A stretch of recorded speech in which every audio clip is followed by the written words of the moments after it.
అందరికీ హాయ్ అండి. నేను మీ హైపరాది పిఠాపురం ఎమ్మెల్యే గారి తాలూకా.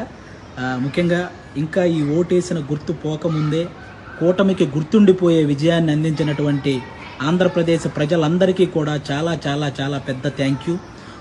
10 సంవత్సరాల నుంచి ఎన్నో అవమానాలు, ఎన్నో తిట్లు, ఎన్నో కష్టాలు ఇవన్నీ భరించి ఒక్కడే తన సొంత డబ్బుతో ఎవరి సహాయం లేకుండా ఒక పార్టీని నడిపించి ఏ పదవి లేకపోయినా సంపాదించిందంతా సహాయం చేసిన పవన్ కళ్యాణ్ గారి కష్టానికి ఈరోజు సరైన ఫలితం దక్కినందుకు, ముఖ్యంగా 70,000కు పైగా మెజారిటీతో ఆయన్ని గెలిపించిన పిఠాపురం ప్రజలకి, అలాగే ఆయన అనుకున్నట్టు కూటమిని ఈ స్థాయిలో నిలబెట్టిన ఆంధ్రప్రదేశ్ ప్రజలందరికీ కూడా థ్యాంక్ యూ సో మచ్ అండి.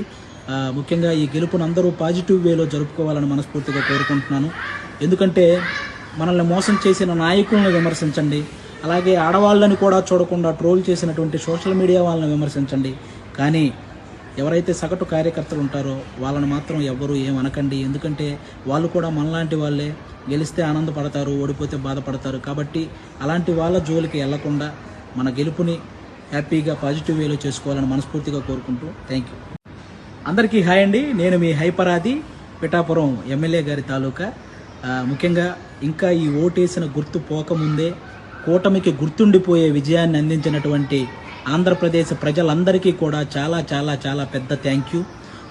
10 సంవత్సరాల నుంచి ఎన్నో అవమానాలు, ఎన్నో తిట్లు, ఎన్నో కష్టాలు ఇవన్నీ భరించి ఒక్కడే తన సొంత డబ్బుతో ఎవరి సహాయం లేకుండా ఒక పార్టీని నడిపించి ఏ పదవి లేకపోయినా సంపాదించిందంతా సహాయం చేసిన పవన్ కళ్యాణ్ గారి కష్టానికి ఈరోజు సరైన ఫలితం దక్కినందుకు, ముఖ్యంగా 70,000కు పైగా మెజారిటీతో ఆయన్ని గెలిపించిన పిఠాపురం ప్రజలకి, అలాగే ఆయన అనుకున్నట్టు కూటమిని ఈ స్థాయిలో నిలబెట్టిన ఆంధ్రప్రదేశ్ ప్రజలందరికీ కూడా థ్యాంక్ యూ సో మచ్ అండి. ముఖ్యంగా ఈ గెలుపును అందరూ పాజిటివ్ వేలో జరుపుకోవాలని మనస్ఫూర్తిగా కోరుకుంటున్నాను.